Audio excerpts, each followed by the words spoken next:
त्याच्यामुळे आम्हाला शंका अधिक प्रबळ VSR कंपनीवर आहे. 50 कोटीचा विमा काढून त्यांना आमिष दाखवून हे कृत्य करायला लावलंय का, ह्याचा सुद्धा राष्ट्रवादीचे आमदार अमोल मिटकरी आपल्यासोबत आहेत. विमान अपघाता प्रकरणात त्यांनी सुरुवातीपासूनच अनेक शंका उपस्थित केलेल्या आहे. या संदर्भात त्या बोलण्यासाठी स्वतः आपल्यासोबत आमदार अमोल मिटकरी आहेत.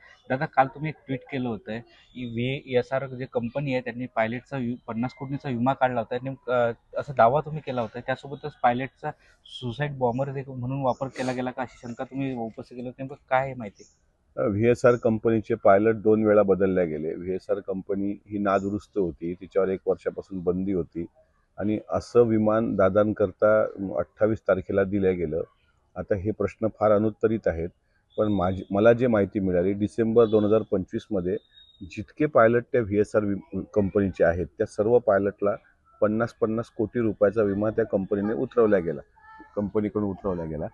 प्रश्न असा आहे की विमा उतरवणं हे कंपनीचं काम असतंच, पण 50 कोटीचा विमा जर उतरवला असेल आणि तो जो पायलट जो वेळेवर बदलला गेला, त्याला असं काही हिप्नोटाईज केला गेलाय का, त्याला आमिष दाखवला गेलेला आहे का, अजमल कसाब जसं हिप्नोटाईज करून दहशतवादी हल्ल्याकरता पाठवण्यात आला होता, किंवा अलीकडच्या काळामध्ये तुम्ही बघितलं असेल की अनेक प्रकरणं असे घडतात की जे हिप्नोटाईज करून त्यांना हे केलं जातं. सुसाईड बॉम्ब लिट्टेच्या संदर्भात पण तो विषय राजीव गांधींची ज्यावेळेस हत्या झाली होती त्या संदर्भामध्ये केला गेला होता. त्याच्यामुळे असे काही हिप्नोटाईज करून पाठवले होते का तो पायलट?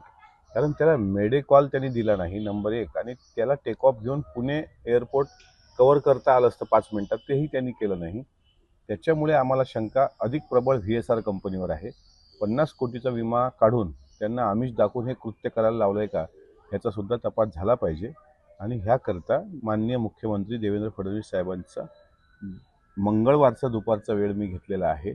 आज तो वेळ कन्फर्म होणार आणि त्या दृष्टीनं सुद्धा चौकशी सुरू झाली पाहिजे असं मला वाटतं.